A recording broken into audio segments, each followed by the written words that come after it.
वंदे मां शारदे। आप लोग सीख रहे हैं लोकोक्तियाँ, हिंदी व्याकरण में लोकोक्तियाँ। पहले मुहावरे सिखाए थे और अब सीख रहे हैं आप लोग लोकोक्तियाँ। ठीक है, ये बता ही चुके हैं लोकोक्तियों में क्या अंतर होता है, मुहावरे क्या होते हैं, दोनों में क्या डिफरेंस है, वो आपको समझा चुके हैं। और अब बारी है दूसरे पार्ट की, यानी भाग 2, लोकोक्तियों का पार्ट 2 अब आपको सिखाने जा रहे हैं।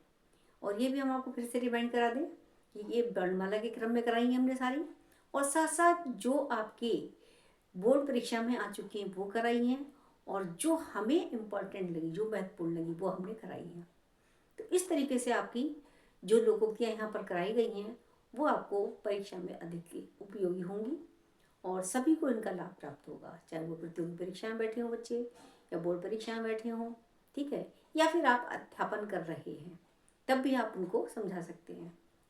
और मेरा यही कहना है कि देखिए, जब भी कोई भी चीज़ आप बच्चों को पढ़ा रहे हैं तो पढ़ाने में आप बच्चों को अवश्य ये बताएं कि भाई हाँ, ये काम किस तरीके से हो सकता है। अब जैसे मान लीजिए आप कक्षा में पढ़ाने गए हो, बच्चे शोर मचा रहे हैं, तो आप किस तरीके से पढ़ाना शुरू करेंगे। आप घर से खुद को प्रिपेयर करके जाइए कि आज हमें ये काम कराना है। ठीक है, बच्चों की हिम्मत बताइए, हमें ये पढ़ाना है आज। ठीक है, हम तो बोल देते हैं आपको कि हमें ये पढ़ाना है, लेकिन आप मत बोलिए। बाय द वे, आपको मान लीजिए आपको कोई ऐसे लिखवाना है, ठीक है, बच्चे क्लास में शोर मचा रहे हैं, कोई इंटरेस्ट नहीं ले रहे हैं, जैसे मान लीजिए आपको जर्नी पे ऐसे कराना है। ठीक है, अब जर्नी पे ऐसे कराने के लिए आपको एक भूमिका बनानी पड़ी क्लास के अंदर जाके। ये मेरा अध्यापकों से कहना है, वो सब इस तरीके से पढ़ाएं, क्योंकि मैं भी जब अध्यापन करती थी तो इसी तरह करती थी कि बच्चों को जाकर के उनकी जो है रुचि जागृत करें हम पढ़ाई के प्रति। तो मैं कहती, बच्चों आज चलो स्कूल का एक टूर जा रहा है, कौन कौन बच्चे जाएंगे। अब बच्चों में पूरी क्लास में शांति हो गई, हम जाएंगे मैम, हम जाएंगे मैम, हम जाएंगे। तो इस तरीके की बात इस तरीके से हमने शुरू कर दिया। क्यों, अच्छा तो ठीक है, फिर चलो आगरे चलते हैं। तो मैंने कहा ठीक है, आगरे कौन कौन जाएगा, आगरे हम लोग जाएंगे। मैं कहा ठीक है, जब आगरे जाएंगे तब जाएंगे, टूर बनाएंगे, टूर का प्रोग्राम बनाएंगे, टूर प्लान करेंगे। लेकिन उससे पहले आप लोग जो हैं मेरे साथ ऐसे लिखिए, हम आगरे चल रहे हैं, भले देखिएगा आगरे हम कैसे पहुँचते हैं, क्या किस तरीके से जाते हैं, हमारी बस जर्नी होगी किस तरह होगी। और इस तरीके से हमने ऐसे लिखवाना शुरू कर दिया। तो पढ़ाई को हमें रोचक बनाने एक अध्यापक के हाथ में ही होता है, किसी अन्य के हाथ में नहीं होता। तो उसको पढ़ाना, रुचिकर बनाना, ये एक अध्यापक का ही कार्य है। चलिए अब शुरू करते हैं आपको लोकोक्तियाँ सिखाना, पार्ट 2। देखें, चोर की दाढ़ी में तिनका, यानी दोषी सदैव सशंकित रहता है। ठीक है, अब इसका एग्जाम्पल क्या देंगे। अब चोर की दाढ़ी में तिनका, चोर की दाढ़ी में तिनका वैसे तो होता नहीं है, लेकिन ये कहावत बन गई कि चोर की दाढ़ी में तिनका होता है।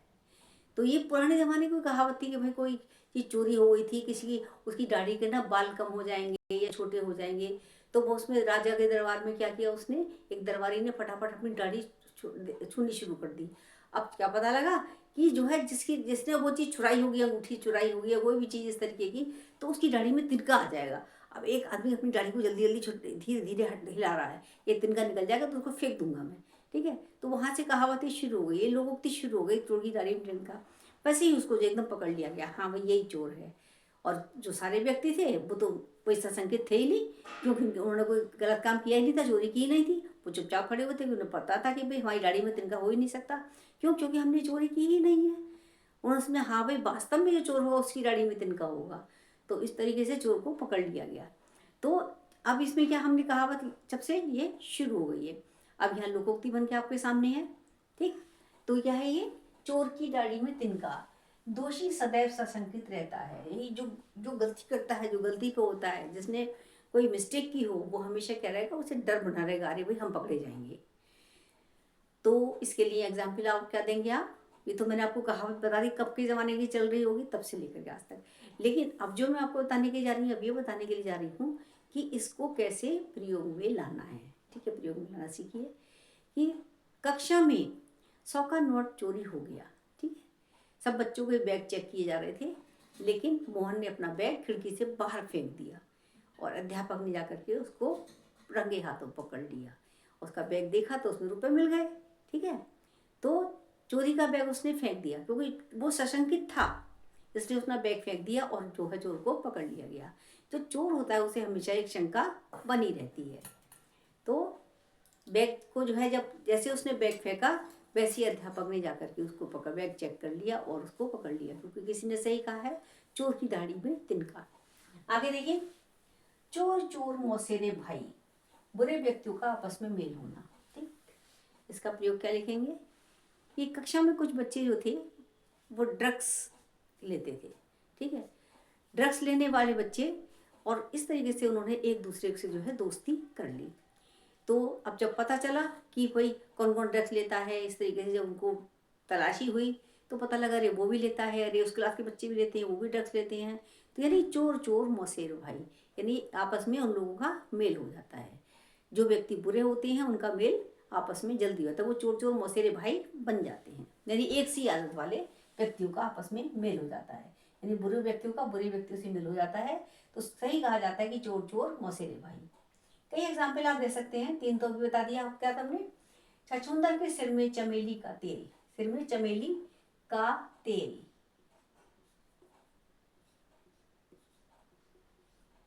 हाँ, अपात्र को उपयोगी वस्तु मिलना। ठीक है, मोहन अंगूठा टेक था लेकिन उसको बीए पास पत्नी मिल गई। तो किसी ने सही कहा है कि छछूंदर के सिर में चमेली का तेल। एग्जाम्पल हो गया। आगे देखिए जो इसका हो गया, जंगल में मोर नाचा किसने देखा। गुणों का प्रदर्शन सही स्थान पर होना चाहिए, यानी हो, पर हो या होना चाहिए की बात है। ठीक है, अगर आपके गुणों की कहीं पर कदर नहीं है, कोई उनको आपको नहीं मानता है, गुण आपको पहचानता नहीं है, तो फिर उनका ऐसे स्थान पर प्रदर्शन मत करो जहाँ कोई उनकी उसको कोई मतलब उसके लिए वाहवाही करने वाला ना हो, कोई प्रशंसा करने वाला ना हो। तो इसका एग्जाम्पल हम क्या लिखेंगे, आदिवासी क्षेत्र में जाकर के एक नेताजी ने इंग्लिश में भाषण दिया, अंग्रेजी में भाषण दिया। तो सबने कहा भाई जंगल में मोर नाचा किसने देखा। सब उनसे पूछा कि भाई क्या बोल गए नेताजी, हमें पता ही नहीं। यानी जंगल में मोर नाचा किसने देखा, यानी जंगल में उन्होंने ऐसे स्थान पर भाषण दिया इंग्लिश में जहाँ कोई पहचानने समझने वाला था ही नहीं। तो सबने यही कहा जंगल में मोर नाचा किसने देखा। ठीक है, आदिवासी क्षेत्र में नेताजी ने अंग्रेजी में भाषण दिया तो सबने यही कहा कि जंगल में मोर नाचा किसने देखा। आगे बढ़ाएं। ये हो गया, गुणों का प्रदर्शन सही स्थान पर होना चाहिए। जहां चाह वहां राह, ये इच्छा शक्ति का बलवान होना, यानी विल पावर का। जहां चाह होती है, जो हम इच्छा करते हैं वहीं पर राह भी हमें मिल जाती है। जैसे मैं बीए की परीक्षा में बैठा ही था, मैंने बीए की परीक्षा पास कर ली और साथ साथ मेरा आईएएस में भी नाम आ गया। यानी जहाँ मेरी इच्छा है, जहाँ चाह होती है वहाँ राह मिल जाती है। तो जहाँ हम अपने तन मन धन से जुट जाते हैं किसी काम के लिए तो हमें ईश्वर भी सहायता हमारी करता है। तो सही कहा है, जहाँ चाह वहाँ राह, there is the will there is the way. अगला, जैसी करनी वैसी भरनी, यानी बुरे काम का बुरा नतीजा होना। बूढ़े माँ बाप को मोहन वृद्धाश्रम में छोड़ने जा रहा था। तो बस चलते समय जब मोहन मुड़ने लगा तो उनके माता पिता ने कहा वे जैसी करनी वैसी भरनी, ये तेरे सामने भी एक पुत्र है, कल वो भी तुझे यहाँ छोड़ के जाएगा, यानी जैसी करनी वैसी भरनी। चलिए एग्जाम्पल इसका भी हो गया। आगे देखें, थोथा चना बाजे घना, कम योग्यता अधिक दिखावा। थोथा चना, यदि थोथा चना ये नहीं भुना हुआ चना, थोथा चना बाजे घना, तो ये खाली बर्तन जो होता है ना वो भी तेज आवाज करता है, तो इसका यहाँ भी सेंस आ सकता है। तो थोथा चना बाजे घना, कम योग्यता और अधिक दिखावा करना। मोहन ने बीएससी पास कर ली लेकिन जब उससे एक हाई स्कूल का एक प्रश्न पूछा गया तो उसने क्या किया, वो उसको नहीं कर पाया। यानी थोथा चना अपने गुणों का बखान अधिक करता था, मैं बहुत पढ़ा लिखा हूँ, लेकिन जब अवसर आया तो वो उसको आंसर नहीं दे पाया। तो थोथा चना बाजे घना। दूर के ढोल सुहावने, यानी दूर की वस्तु प्रिय होना। मोहन के घर के पास मंदिर भी था और साथ साथ जो थे बारातों का ठहरने का स्थान भी था। तो वहाँ पर आए दिन जो है लोग आते रहते थे। तो किसी के रिश्तेदार मिलने आए, उन्होंने कहा कि भाई तुम्हारा तो बड़ा आनंद आता हुआ यहाँ पे, दिन रात जो है देखिए यहाँ पे अच्छे अच्छे गाने सुनने मिलते होंगे, कितनी बारातों में खाना पीना होता है, सब अच्छा आपको लगता होगा, बड़ी रौनक रहती है। तो अब उनकी नींद नहीं होती थी तो उन्होंने क्या कहा भाई उन्होंने क्या कहा, दूर के ढोल सुहावने, यानी जो दूर की वस्तु होती है वो अधिक प्रिय लगती है, यानी तुम्हें अच्छा लगता होगा, ठीक है, हमें तो बुरा लगता है, हमें नींद नहीं हो पाती है।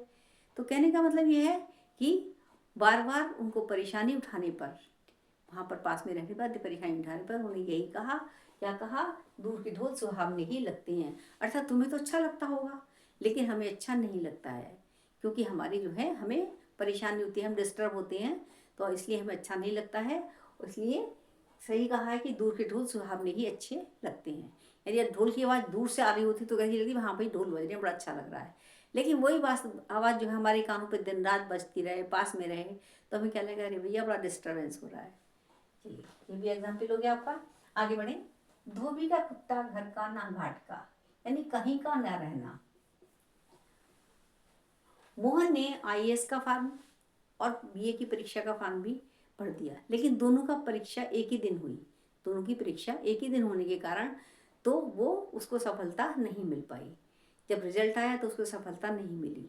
एक ही दिन परीक्षा होने पर, बीएससी की और आईएएस की परीक्षा एक ही दिन होने पर मोहन को कोई सी में भी सफलता नहीं मिली। अतः उनकी माता ने कहा, या किसी का भी लिख दिए, माता ने कहा, पिता ने कहा, भाइयों ने कहा, मित्रों ने कहा, या किसी ने अड़ोसी पड़ोसी ने कहा, कुछ भी आप डाल सकते हो। तो आपके प्रयोग आप पे डिपेंड करता है आप उसको कैसे लिखेंगे। तो क्या कहा उन्होंने, धोबी का कुत्ता घर का ना घाट का, यानी तुम दो नाव में एक साथ सवार हो रहे हो, आईएएस की परीक्षा भी दे रहे हो, बीए की परीक्षा भी दे रहे हो, तो कैसे पास हो सकते हो, कैसे सफल हो सकते हो। तो धोबी का कुत्ता घर का ना घाट का। आपने दोनों ही परीक्षाएं एक दिन देने का निश्चय कर, दोनों ही परीक्षाओं में पास होने का निश्चय ले लिया, निर्णय कर लिया, लेकिन आपको किसी में भी सफलता नहीं मिली। अतः किसी ने सही कहा है, धोबी का कुत्ता घर का ना घाट का।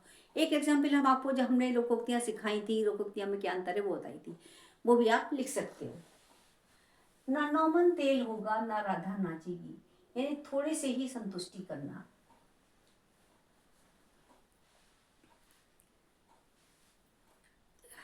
मोहिनी अमेरिका से आई, ठीक है, तो उसके माता पिता ने कहा अब तुम यहाँ पर पूरे 6 महीने रुक कर जाओ, ठीक है, या 6 महीने की छुट्टियाँ बिताओ। तो राधा ने कहा कि मैं ये सब नहीं कर सकती, मैं इतना नहीं कर सकती। क्यों? क्योंकि मुझे छुट्टियाँ बहुत कम है। तो इससे उन्होंने कहा कि भाई अब मैं थोड़े दिन के लिए इसी में संतुष्ट हो जाओ। तो क्योंकि ना नौमन तेल होगा ना राधा नाचेगी, ना तो मुझे 6 महीने की छुट्टियाँ मिलेंगी और ना ही मैं यहाँ रुक पाऊंगी। अर्थात ना नौमन तेल होगा, ना मुझे 6 महीने की छुट्टियाँ होंगी और ना ही मैं यहाँ पर रुक पाऊंगी। अर्थात ना नौमन तेल होगा ना राधा नाचेगी। चलिए, यानी थोड़े से ही आपको संतुष्ट होना पड़ेगा। ना रहेगा बांस ना बजेगी बांसुरी, ना रहेगा बांस ना बजेगी बांसुरी, यानी झगड़े को समूल नष्ट कर देना। कहीं झगड़ा हो रहा हो तो कैसे समूल नष्ट किया जा सकता है उसको। दो टीम एक ही बॉल को लेकर, एक लेदर की बॉल को लेकर झगड़ रही थी। प्रधानाचार्य ने उस बॉल को अपने पास ले लिया और उनका मैं से किसी को भी नहीं दूंगा। अर्थात उन्होंने कहा कि ना रहेगा बांस और ना बजेगी बांसुरी, यानी दोनों में किसी को भी नहीं मिलेगी, ना रहेगा बांस ना बजेगी बांसुरी। इसी तरीके से बच्चों का और किसी का भी एग्जाम्पल आप ले सकते हो।